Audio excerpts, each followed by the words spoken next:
Okay. Art is not about thinking something up. It is about getting something down. You ever find yourself grasping for the right idea, straining for the right strategy, continually looking outside of yourself for the answer? Boo, you've stepped out of your power. I want to let you in on a little secret. You don't have to know what you are creating or even why you are creating it to be able to create something brilliant. You, sweet artist, are the lens that life experiences itself through. In your easeful and accidental expression, you can create masterpieces. This week's chapter of The Artist's Way has us recovering a sense of connection. Connection with ourselves and connection with the whole God, universe, collective consciousness, if you are so inclined. Here's the thing, creating is less a process of thinking and more a practice of doing. And so style then is less something that you develop. It's less something you have to figure out, and it's more something you allow. You already know what colors you like together. You know what it is that you crave, what you want to exist in this world. And so your job is to let yourself be led by that, and that alone. This is simple, but it's not necessarily easy. We are the instrument more than the author of our work. Then I'm like, well, who the fuck is the author? I can't help it. I still want to define what this force is. And I can get really lost in thinking what I think about that, when really I just want to be making art. In case you feel like you are grasping at straws with this whole consciousness, God, universe concept as well, this is what feels right to me. Regardless of the source, I know what it feels like when I feel compelled to create something. When I have an idea that has so much force behind it. The energy pushes me to act, to figure things out, and leaning into this intuition, this calling, this guidance, whatever you want to call it, leaning into this compulsion to create a certain type of thing in a certain type of way just feels right. And what I create when I let myself lean into that flow, what I create feels right as well. It's as if, I don't know how to explain it, I don't know how to articulate it, but it does feel like it's what I am here to do. The alternative to leaning into that flow, to leaning into the compulsion to follow what we are naturally drawn to, is to fight and to try and force myself to create things that I think will be a better option. And that idea around what I think will be a better option, what will be more successful, what other people will like, what will perform better, it kind of has nothing to do with me. That doesn't excite me, that doesn't have the same energy behind it, and it absolutely doesn't lead to the same satisfaction from the process of even creating it. So really, it's entirely irrelevant to me. It's a useless track to go down. Julia Cameron writes, perfectionism is a refusal to let yourself move ahead. It's this constant tweaking to fit into some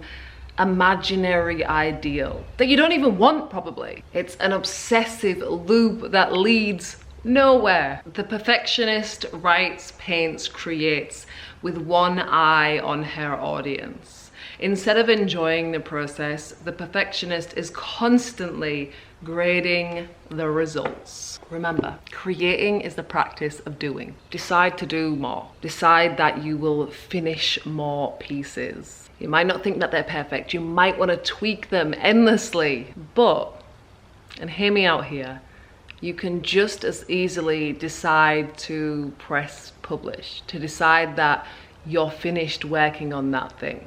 Decide that it's ready for other people to see it and experience it. This is what I think we get wrong about perfectionism.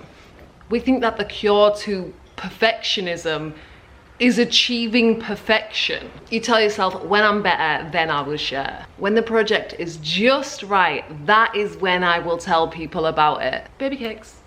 The day will never come. The trick and the hack to overcome perfection is to simply decide that you are okay with putting imperfect work out into the world, because you know perfect work is an impossibility. So if you're waiting on that to come, you are massively, infinitely restricting yourself and allowing yourself to just face the fact that sharing imperfect work is the way you will share anything, and the only way that you will progress and be able to create and do and achieve all the things that you want.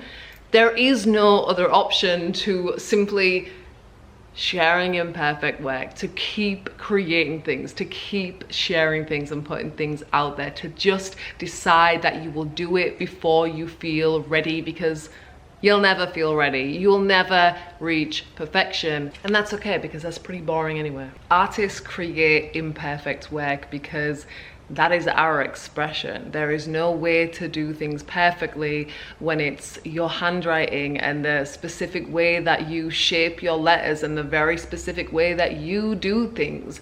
There is no textbook to follow, and that is the whole point. That is what we crave in art. And so the only way to exist and to improve your art is to allow yourself to create and share imperfectly. I like that the book talks about risk after perfectionism, because that's what it feels like. It's a risk to share your imperfect work.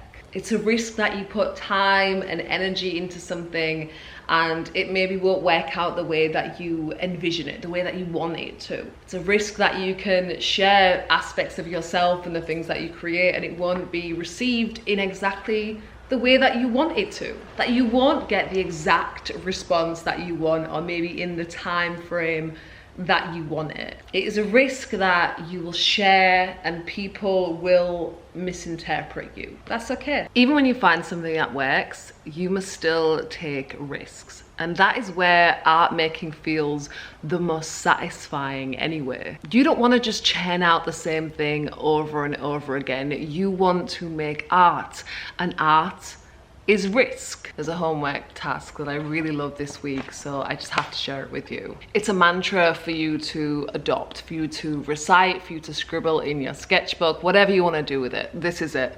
Treating myself like a precious object will make me strong. Look at that. Look at that right there. To be brave enough to share yourself and your art, you gotta be strong. You have to be strong in yourself. And the amazing thing is you build this strength not through belittling yourself and being harsh with yourself, but through loving on yourself so hard. Cherishing yourself is what will give you strength. And so that's what I want you to do.